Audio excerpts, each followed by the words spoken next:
Warning: the following video contains explicit language which may be offensive to some viewers or inappropriate for children. The content within this video is intended for mature audiences only.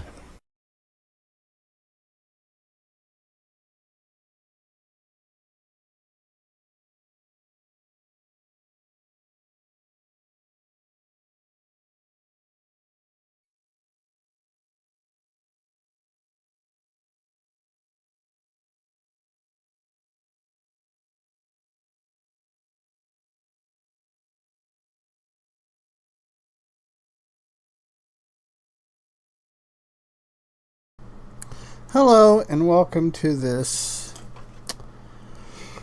installment of my Rabbits Breakdown.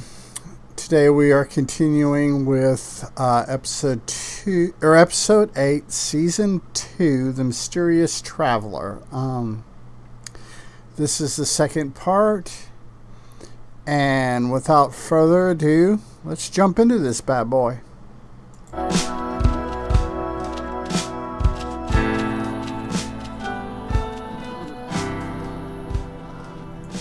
I always love the music for this show.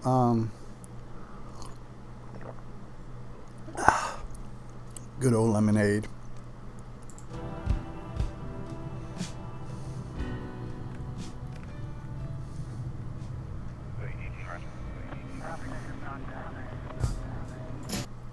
I think we're just right at the second intro. Kennedy North was right. The deaths surrounding the group of people connected to the Martin Lake Cabin murder documentary were extremely interesting. The more I listen to this, the more I think this particular occurrence also goes into greater detail in the Tanis podcast. I may do that on the weekends too.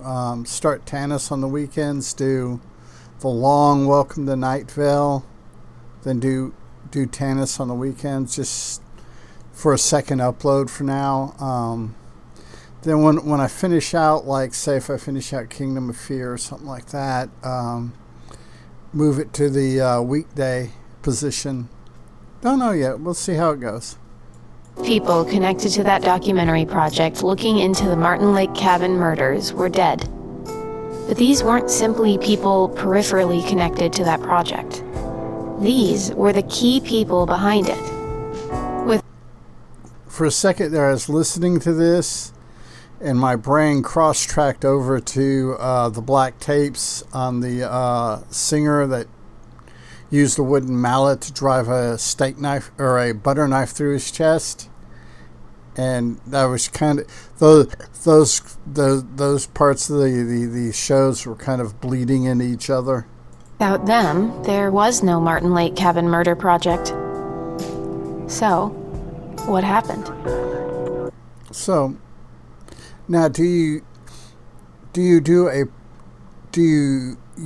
a documentary on the people doing the documentary on the Lake Cabin murders? Well, the details are a little sketchy. All 5 people died separately, all over the world, in the span of a month. The deaths were so seemingly accidental that they were never officially connected to the other killings. Which is, that's... If you have the intelligence to do it, that's the way to do it. At least not publicly. But that made sense because the 5 people didn't actually know each other yet. They'd How interesting. all been hired separately. Kennedy North told me that she wasn't actually the person who discovered the connection between the filmmakers. She'd been contacted by an anonymous source who Always that anonymous source laid out the relationships between all 5 people. They wouldn't have officially met until much further along in the process. Yeah, to be within a group of people that were hired that hadn't got together to start yet, then get murdered. Yeah, that's, in a lot of ways, that's kind of, in our worlds, our society, that would be kind of grasping at straws, but within the context of our rabbits universe, maybe not. One of them was the money. The other had distribution access, another had equipment, and another a set of editing bays along with government funding. And that's always good, government funding. That allows you to do some really cool stuff. But in the end, one thing was perfectly clear. If that documentary was going to happen, all 5 of those people would have to be involved. Now, they were all dead. Kennedy sent me the documentary film pitch documents and everything she had on both the original Martin Lake Cabin murder case and the deaths of those 5 people. Which, when you start putting the puzzle pieces, you get to see the full picture, and it's probably not a picture you really want to look at. We're going to look into that material soon, but right now, it's time to go to the library. I like libraries. And if you're ever in San Angelo, Texas, I strongly advise visiting their libraries, their public libraries, because they know how to library. And I also have a fondness for one of the librarians there. Watched kid grow up. Not really watched. Formative years. Not really formative. Young years, okay? And I'm real good friends with her mom. But yes, San Angelo, Texas knows how to library. Library of my boss, Nick Silver. It's actually more of a collection of bookshelves than a library, but library sounds more impressive. Yeah, I've got the library behind me. Bookshelves full of books. That's my library. At the end of our last episode, I discovered something interesting in an animated film called Lucy and the Cardinal. In one scene in that film, the main character picks up a book called the Malicetic Atlas. Yes, that again. I need to find my copy of the Obscura and show it on thing. I have it. It's on the bookshelf behind me. I just forget about when I go to film. I just forget about it. So I may have to make it a point after I finish this video, go get it, put it on the desk, so when I do the next video, I can show it to you that it is a real thing. And I also have a website, I believe, that is, I believe they have a website that has all the different places that it's in the book. I don't know. Pretty sure. Like we mentioned last episode, the Malicetic Atlas is a guidebook of the weird. You can learn more. Or any 13-year-old girl's diary could be considered a roadmap to the weird. About it by listening to our other shows, Tanis and The Last Movie. The last movie, I made, when we get done with Black Tapes, we may do The Last Movie in the same vein of never listened to it before and just experience it together. I don't know yet. But, in simple terms, the book is a strange travel guide, featuring entries about a number of mysterious places. And all of them kind of cool. I asked my producer, Nick, for his thoughts about the book. This thing never stops popping up. I suppose it was only a matter of time before it came up connected to rabbits. Yeah, things like that tend to have universal appeal in the land of the weird. What is it? It's kind of a mystery, actually. Of course it is. The publisher's address is nothing more than a P.O. box. I have no idea if they accept submissions there, but they do accept submissions via email at maliceticatlas.com. And that's where, I believe that's, I think where I got my copy of the Obscura is, I went to that web address and it redirected me. So yeah, either that or I got it on eBay, one of the two. I saw that website. There's nothing there. Not much, no. Although I did receive a response to something I asked once a long time ago. Well, Yeah, I believe Nick Silver is the main character in Tanis. I'm not sure. It's been a while. It's been a couple years since I listened to Tanis, so. was it? That's not germane to this conversation. Sorry. I get it. Yeah, so the Malicetic Atlas, it feels kind of open source in that people send in interesting destinations and attractions, weird places, that kind of thing. I think I described it in the last movie podcast as bed and breakfast, serial killer murder locations, Wiccan power circles, and all points in between. Yeah. I now that he says that, I'm pretty sure that Nick Silver is the main character in Tanis. Yeah, the copy I have, and I may do like a mini episode, just a mini episode to throw up there, going through it. I don't know yet. It'd be worth it. I don't know. Depends on my motivation and what I have time to do. Wow. Yeah, it's a little out there. I did a bit of a thumbnail sketch of it on this podcast. I took the description from the Tanis podcast. Great. I like that. Oh, great! In his voice, that enthusiasm lacking. So, what? Nick? You're wondering if I have a copy of the Malicetic Atlas here in my office?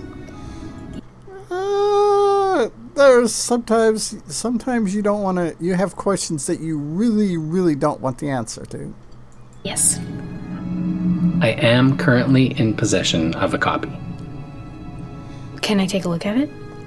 Yeah, I'll get it. Yeah, most definitely. After this, I'm probably going to do a mini episode on this, just because I think it'd be fun to do. Sit, you're making me nervous. I'm sorry, I'm a little excited. Yeah, I do that to my wife all the time. She is a very calm, very focused, or when I get excited or looking at the prospect of something, I get just really, I make people nervous when that happens. Yeah, well, it's not that exciting, it's just a book. Yeah, and Disneyland is just a theme park. And I would agree with that. Isn't it? It's the happiest place on earth, don't get it twisted. Right. Yeah, any place that has to tell me their happiest place on earth might not be. Sorry, no disrespect intended. You're forgiven. Whoa. So this is it. Yep, that's it, or rather one of them. What do you mean? We've had quite a few copies come through here, actually, over the years.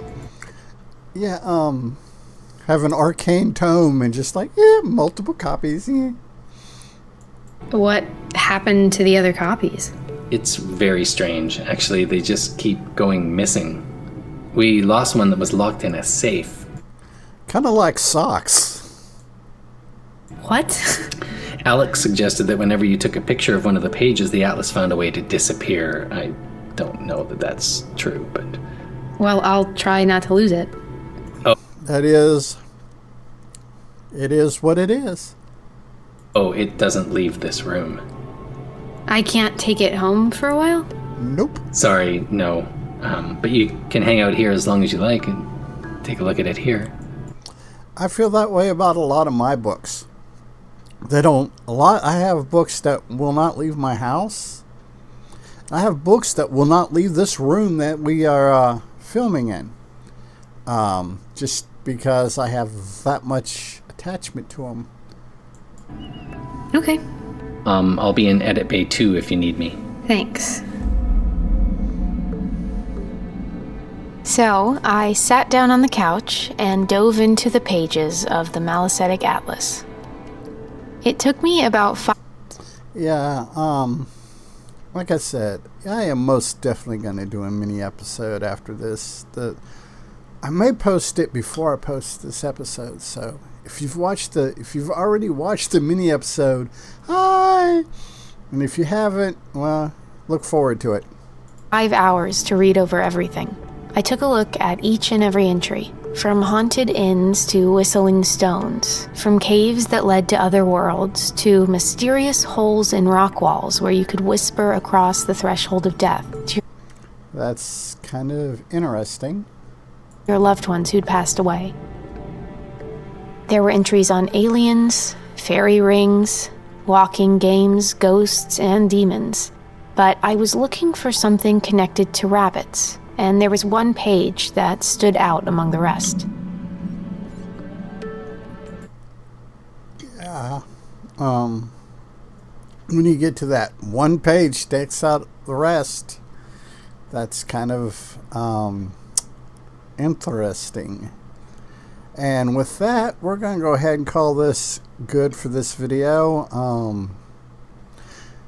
Hopefully I have either done or will do a kind of a bonus episode, kind of a mini episode, and have that uploaded. And either you have seen it or you're anticipating seeing it. So until then, be a good human. Be good to other humans. Peace. Hey, it's 10 p.m. Do you know where your children are?